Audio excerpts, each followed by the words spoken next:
अभी तक हमने डिस्कस किया कि कैसे ईरानी कॉन्स्टिट्यूशन डेवलप हुआ और rise and fall of Reza Shah, फिर मोज़ादेक का आना और एंग्लो पर्शियन ऑयल कंपनी को नेशनलाइज करना और फिर उनका भी गद्दी से हट जाना और लास्ट डेमोक्रेटिक जो कि सरकार थी ईरान की, उसका टॉपल कर देना। अब आगे बढ़ते हैं हम वाइट रेवोल्यूशन की तरफ। अब वाइट रेवोल्यूशन जो था वो 1963 से 1979 के बीच में हुआ। ये करवाया था पहलवी डायनेस्टी के शाह मोहम्मद रेज़ा पाहलवी ने। अब इस रेवोल्यूशन में क्या था कि जो शाह मोहम्मद रेज़ा पाहलवी थे, उनकी कोशिश ये थी कि वो ईरानियन सिस्टम को, ईरानियन कंट्री को वेस्टर्नाइज करेंगे। तो उसमें उन्होंने कई सारे स्टेप्स लिए, जैसे कि लैंड रिफॉर्म्स के स्टेप लिए। ये भी स्टेप लिया गया कि जो स्टेट ओन्ड फैक्ट्रीज हैं उनको वो बेच देंगे और उधर से वो जो पैसा आएगा वो लैंड रिफॉर्म में लगाएंगे, ठीक है। और वुमेन एम्पावरमेंट को भी ध्यान दिया गया, फॉरेस्ट को नेशनलाइज किया गया और प्रॉफिट शेयरिंग स्कीम शुरू की गई वर्कर्स के लिए फैक्ट्रीज में। अब क्या था कि ये बेसिकली जो था ये पहलवी डायनेस्टी के लिए ये मतलब एक पहल इस तरह से थी कि वो अपने आप को लेजिटिमाइज करना चाहती थी अपनी डायनेस्टी को। अब वाइट रेवोल्यूशन में जो शाह की कोशिश थी कि वो जो छोटे छोटे पीजेंट्रीज हैं कंट्री साइड में, उनको यहाँ पे सिटी में अरिस्टोक्रेट से मिलवाएगा और उनकी जो है सेल बढ़ेगी, ठीक है। जो भी वो एग्रीकल्चर का जो है वो इजीली वो कर पाएंगे लेन देन। और जो उन्होंने क्या किया कि जो रिफॉर्म्स थी, जो फैक्ट्रीज थी या इंस्टीट्यूशंस थे, उनको क्या किया, प्राइवेटाइज कर दिया। अब इससे इम्पैक्ट क्या आया, इससे इम्पैक्ट आया दो क्लासेस पे। एक आया जो कि बहुत ही हाईली इंटेलिजेंट इंटेलेक्चुअल स्कॉलर्स और रिच क्लास थी, दूसरी वर्किंग क्लास। इन दोनों पे बहुत ज़्यादा इम्पैक्ट आया। और क्योंकि वो क्या था, किसी ना किसी पार्टी के साथ, किसी ना किसी पॉलिटिकल पार्टी के साथ, किसी ना किसी प्रोफेशनल एसोसिएशन के साथ, किसी ना किसी ट्रेड यूनियन के साथ उनका ताल्लुका था। लेकिन जैसे उनको प्राइवेटाइज किया गया तो वो लोग स्ट्रिप हो गए इन सब चीज़ों से, उनको निकाल दिया गया, ठीक है। अब क्या हुआ कि जो शाह की कोशिश थी कि वो एलाय बनाएगा पीजेंट्स को, जो भी कंट्री साइड में है, वो एलाय बने नहीं और वो इंडिपेंडेंट फार्मर्स, लैंडलेस लेबरर्स जो थे, वो सारे एक ना लूज पॉलिटिकल कैनन बन गए, ठीक है। जो कि शाह का ट्रस्ट बिल्कुल नहीं करते थे, उल्टा वो क्लर्की के ऊपर ट्रस्ट करते थे ज़्यादा। अब इन सब चीज़ों से क्या हुआ कि ये सारी जो वाइट रेवोल्यूशन थी, जो शाह की डायनेस्टी को लेजिटिमाइज करती, उसने उल्टा ये रास्ता पेव किया आगे जाके कि इस्लामिक रेवोल्यूशन हो। तो ये सारा उनका जो काम जाम था ये पूरा उल्टा पड़ गया। अब इसमें एक लाइन है, Ervand Abrahamian pointed out the White Revolution had been designed to preempt a Red Revolution. Instead, it paved way for Islamic Revolution. In theory, oil money funneled to elite was supposed to create jobs in factories, eventually distributing the money. But instead, the wealth tended to remain concentrated in the hands of very few at the top. ये भी बहुत बड़ा drawback था कि जो शाह की dynasty, जो उसके पूरे लीडर्स थे या फिर मिनिस्टर्स थे, वो सारे करप्ट थे। तो जो तेल से जो पैसा कमाना था वो कमा के इवेंचुअली क्या हुआ था, हॉस्पिटल्स खुलने थे, फैक्ट्रीज खुलनी थी ताकि सबके वांग में डिस्ट्रीब्यूट हो। लेकिन वो सारा पैसा क्या हुआ, जो टॉप बॉसेस, टॉप नॉच लोग हैं, उन्हीं के हाथ में रहा और कॉमन मैन के हाथ में आया नहीं, जिससे जो क्लर्की है और ज़्यादा पावरफुल होती गई और इस्लामिक रेवोल्यूशन की तरफ बढ़ती गई। अब आगे चलते हैं और बात करते हैं आयतुल्लाह ख़मीनी के एग्जाइल के बारे में। अब क्या हुआ कि सबसे पहले जब आयतुल्लाह रुहुल्लाह ख़मीनी दिखे, मतलब उनकी प्रोमिनेंस दिखी, वो थी 1963 में, जब क्या हुआ कि आयतुल्लाह रुहुल्लाह khomeini को गिरफ्तार कर लिया गया और उन्होंने बोला कि जो शाह है वो एक रेंच्ड और एक मिजरेबल मैन है जो इस्लाम का डिस्ट्रक्शन करना चाहता है ईरान से, ठीक है। उसके बाद 3 दिन की मेजर राइट्स हुई ईरान में और उसमें कहा जाता, ऑपोजिशन ने कहा था कि करीब 15,000 लोगों की मृत्यु हो गई, लेकिन जो रूलिंग पार्टी थी, जो कि मोनार्की थी, उसने बोला था कि सिर्फ 32 के आसपास आदमी मरे थे। अब खोमेनी को उसके बाद क्या बोला कि रिलीज कर दिया था 8 महीने के बाद हाउस अरेस्ट के, और खोमेनी ने अपना जो एजुटेशन है वो जारी रखा और बहुत ज़्यादा कंडेम किया कि ईरान के इजराइल के साथ जो क्लोज रिलेशन थे और अमेरिकन गवर्नमेंट को जो उसने इम्यूनिटी दे रखी थी। अब 1964 में खोमेनी को दोबारा रीअरेस्ट कर दिया जाता है और उसको एक्साइल पे भेज दिया जाता है 15 साल के लिए इराक में, नासिक में। अब आगे समझते हैं कि इरानियन रेवोल्यूशन की आइडियोलॉजी क्या थी।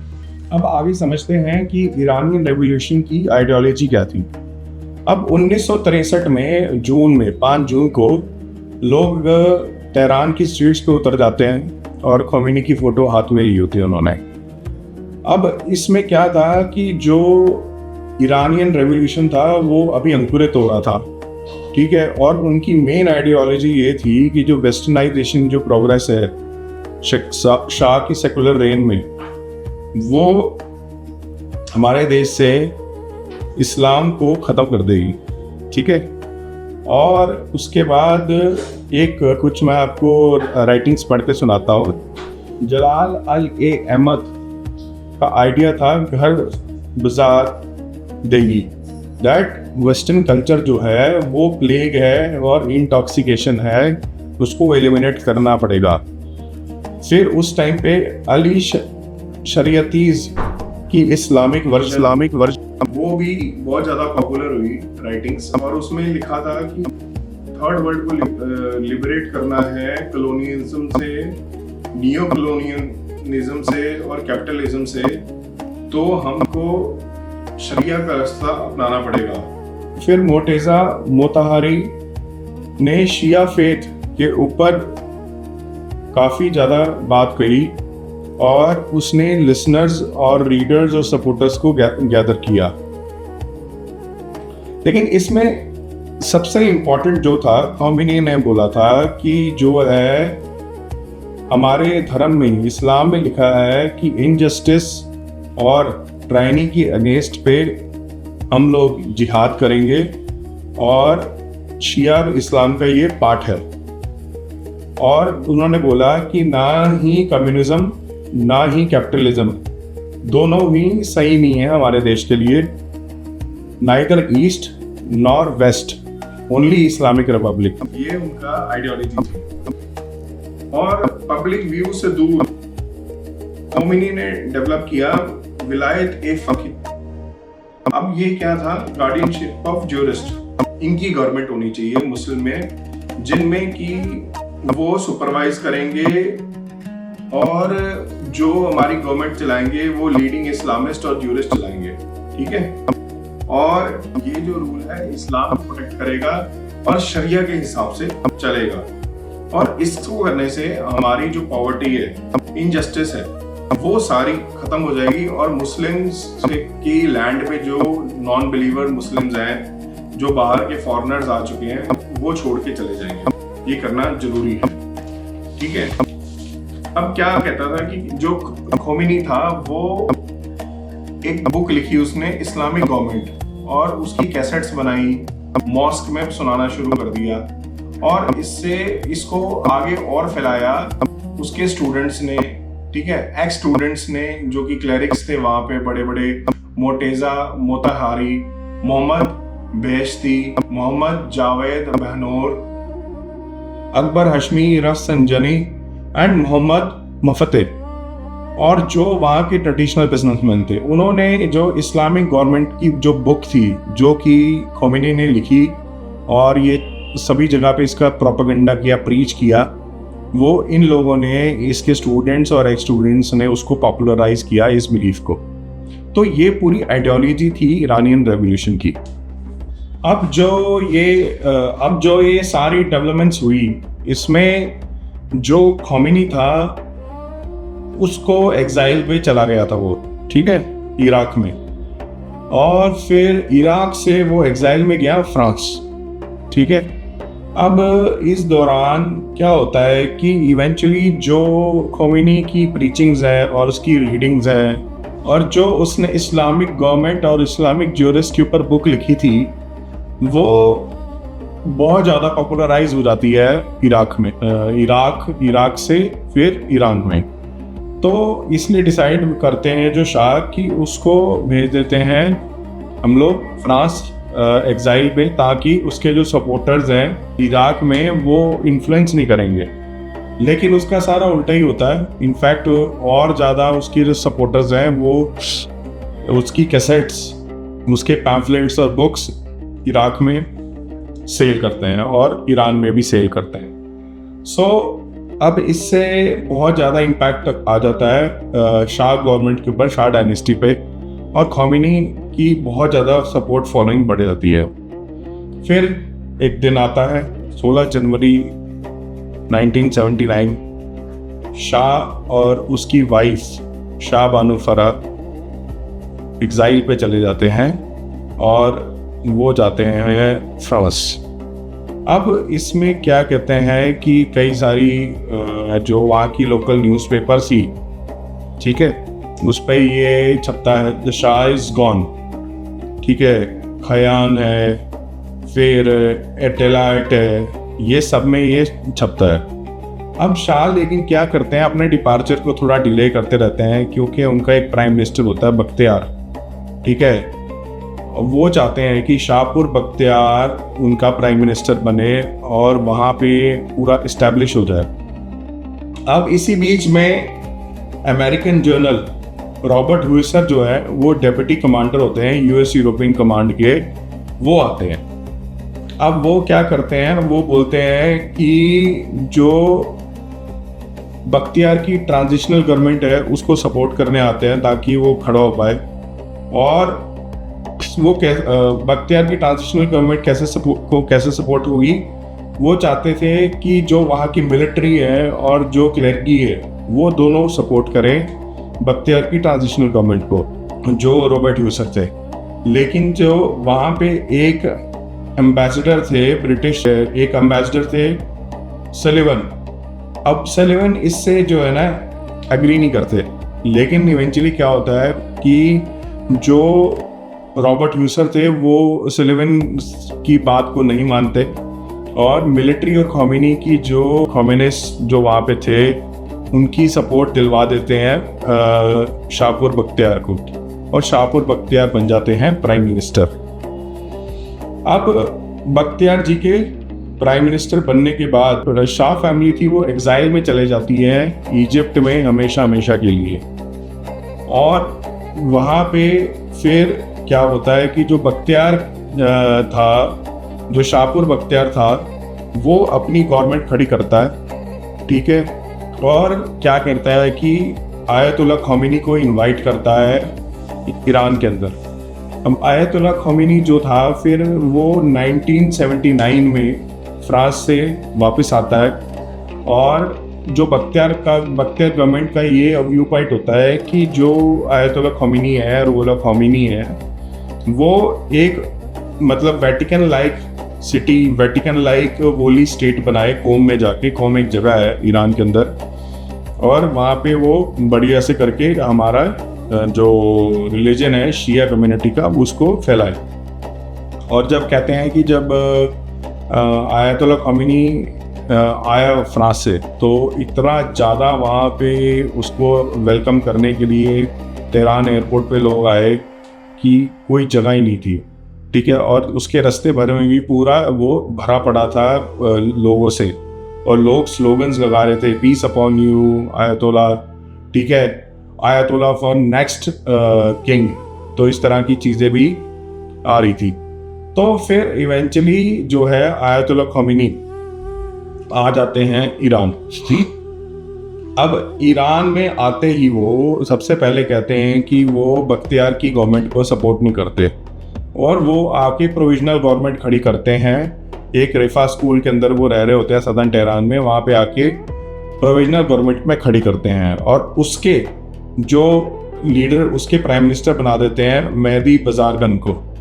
अब वो कहते हैं कि मेहदी बजारगन को मैंने प्राइम मिनिस्टर चूज किया है and it is as per the rule of the prophet. ठीक है, it is as per the rule of the religion, it is as per the rule of the sharia that I declare him as the prime minister of Iran.